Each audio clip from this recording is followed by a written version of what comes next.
tutaboresha vyuo vyetu vya utalii na ukarimu kwa kuongeza idadi ya watoa huduma wenye weledi katika fani zote kwenye sekta hii ya utalii na ukarimu.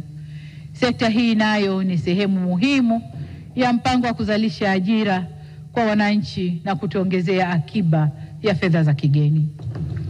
Tutaendeleza pia jitihada za uhifadhi na utunzaji wa maliasili sambamba na kupambana na ujangili. Aidha, hatuna budi kuongeza nguvu kabiliana na changamoto ya wanyama waharibifu inayowakabili jamii mbalimbali zinazopakana na hifadhi kote nchini. Niwaahidi kuwa serikali itaongeza askari, vituo vya ulinzi, mbinu na vifaa vya kisasa ikiwemo ndege nyuki kwa kukabiliana na janga hilo la wanyama waharibifu. Mheshimiwa Spika, eneo jingine takalolipa uzito mkubwa ni sekta ya ujenzi. Kipaumbele chetu kitakuwa kukamilisha miradi mbalimbali ya ujenzi wa barabara ambazo tayari zimeanza na zinaendelea. Tutaongeza kasi ya utekelezaji wa miradi ya barabara kupitia TANROADS ili tufikie lengo letu la kuunganisha wilaya zote na makao makuu ya mikoa yao kwa kiwango cha lami. Kwa jiji la Dar es Salaam kwa umahususi wake, tutaboresha barabara kuu kwa kujenga barabara za juu katika makutano ya barabara katika maeneo ya Moroko, Mwenge, Magomeni na Tabata, na ujenzi wa awamu zilizobaki za miundombinu ya mabasi yaendayo haraka tunakwenda kuyamalizia. Tutaijengea uwezo UDART ili iweze kusimamia vyema uendeshaji wa mabasi haya. Tutakamilisha pia ujenzi wa daraja muhimu, daraja la mto Msimbazi.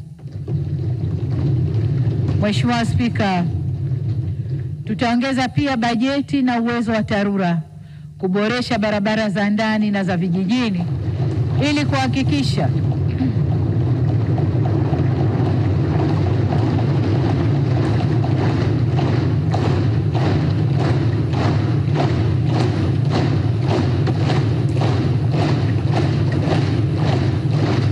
Nawashukuru waheshimiwa wabunge. Nawashukuru na mmenionyesha kwamba hii hapa ndipo nimegonga. Na kwa maana hiyo nikaweke nguvu kubwa kwenye eneo hili. Kwa tutahakikisha tunaipa bajeti ya kutosha TARURA ili kuhakikisha barabara za vijijini ziwe zinapitika mwaka mzima na kwa wakulima wanaweza kufikia masoko kwa urahisi. Kwa upande wa ujenzi wa makazi, jitihada zetu zitajielekeza kupunguza gharama za vifaa vya ujenzi ili tuwezeshe wananchi kujenga makazi bora. Tutaweka mkazo maalumu kwenye nyumba bora na nafuu. Tutasimamia utekelezaji wa sera zinazolenga kuboresha hali ya makazi kwenye maeneo yenye makazi duni. Tutashirikiana na sekta binafsi ili kuongeza uwekezaji kwenye miradi ya uendelezaji miji kwa kujielekeza kwenye ujenzi wa nyumba za bei nafuu, yani affordable housing. Sambamba na hilo, tutaongeza kasi ya urasimishaji wa maeneo ya makazi na kuimarisha utatuzi wa migogoro ya ardhi kwa kupima ardhi nchi nzima kwa teknolojia ya kisasa ya satellite. Mheshimiwa Spika, hakuna maendeleo ya kiuchumi na kijamii bila nishati ya umeme wa uhakika na wenye nafuu. Hakuna. Katika kipindi kilichopita, tuliweza kuongeza kiwango cha uzalishaji wa umeme toka megawati 1600 na kufikia megawati 4000 na pia kufikisha miundombinu ya umeme kwenye kila kijiji. Tunapoelekea mwaka 2030, tumejiwekea lengo la kuongeza uzalishaji wa umeme maradufu kufikia megawati 8000 na tutaendelea kupanua mtandao wa umeme ili kuvifikia vitongoji vyote nchini Tanzania. Tutaongeza uzalishaji kwa kutumia vyanzo vya nishati mbalimbali ambazo nchi yetu imebarikiwa nazo, ikiwemo maji, jua, gesi, joto ardhi na upepo, na hata umeme utokanao na nguvu ya nyuklia.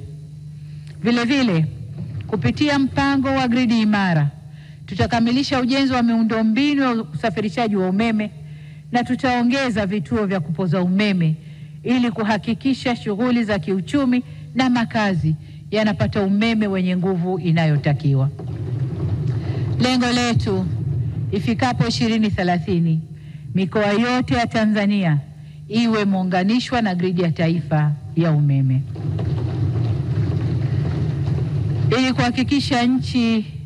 kuihakikishia nchi usalama wa nishati ya mafuta, tutaboresha miundombinu ya kupokea na kuhifadhi mafuta katika bandari zetu na maeneo ya kimkakati. Tutasimamia utekelezaji wa mkakati wa nishati safi ya kupikia. Lengo ni kufikia 80% ya Watanzania wanaotumia nishati safi ya kupikia ifikapo mwaka 2034, hatua itakayopunguza uharibifu wa mazingira na kulinda afya za watumiaji. Kwa upande wa gesi asilia, Mheshimiwa Spika, nataka niwatoe hofu waheshimiwa wabunge kwa tupo kwenye hatua nzuri ya majadiliano.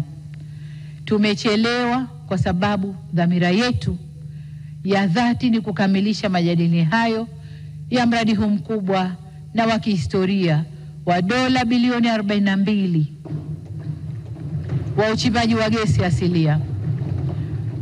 Kama tutakubaliana na wawekezaji hawa, mradi huo utabadilisha kabisa taswira ya uchumi wetu.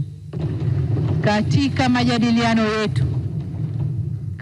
majadiliano yetu tumechelewa kidogo kwa sababu tunahakikisha tunapojadiliana tunazingatia maslahi mapana ya nchi na kuhakikisha mradi huu utaleta manufaa au utawanufaisha Watanzania moja kwa moja. Vile vile tutajielekeza pia kwenye kuongeza utafiti wa gesi asilia maeneo mengine ya baharini na nchi kavu. Mheshimiwa Spika, kwa kuwa Tanzania ni lango kuu la kuzifikia nchi nyingine za Afrika Mashariki na Kusini mwa Afrika, tunalazimika kuwekeza sana kwenye miundombinu ya usafiri na usafirishaji ili tuweze kutoa huduma njema kwa ndugu zetu ambao hawakupata bahati ya kuwa na milango ya kuingia na kutoka kwa njia ya bahari. Hii ndio njia pekee ya kunufaika na fursa yetu ya kijiografia. Ni kwa msingi huo tunaendeleza uwekezaji kwenye ujenzi wa reli ya kisasa ya SGR ya ushoroba wa kati kwa kukamilisha vipande vilivyosalia, yaani Makutupora kuelekea Tabora, Tabora kwenda Isaka, Isaka kuelekea Mwanza na Tabora kwenda Kigoma, na vile vile kipande kinachoenda Burundi kutoka Uvinza na kwenda mpaka Msongati. Tutakuja na mkakati wa kuhakikisha reli inatengeneza ushoroba wa uchumi, biashara na uwekezaji kote inakopita. Tunajipanga pia kujenga reli ya SGR kutoka Tanga hadi Musoma.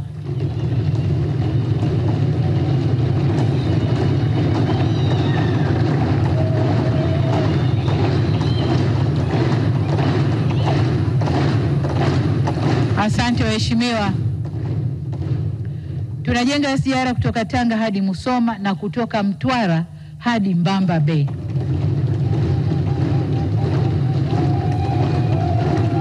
Itakayofika pia kule Mchuchuma na Liganga. Sambamba na ujenzi wa reli mpya, tutasimamia maboresho ya reli zilizopo ikiwemo reli ya Tazara. Ninafurahi kuwataarifu kuwa hivi karibuni kutafanyika hafla ya kuweka jiwe la msingi la mradi wa ukarabati wa reli ya Tazara itakayofanyika kule nchini Zambia. Aidha, kwa reli ya zamani ya meter gauge tutafanya ukarabati wa vipande vya Tabora Kigoma, Kaliua Mpanda, Tanga Arusha, Ruvu Mruanzi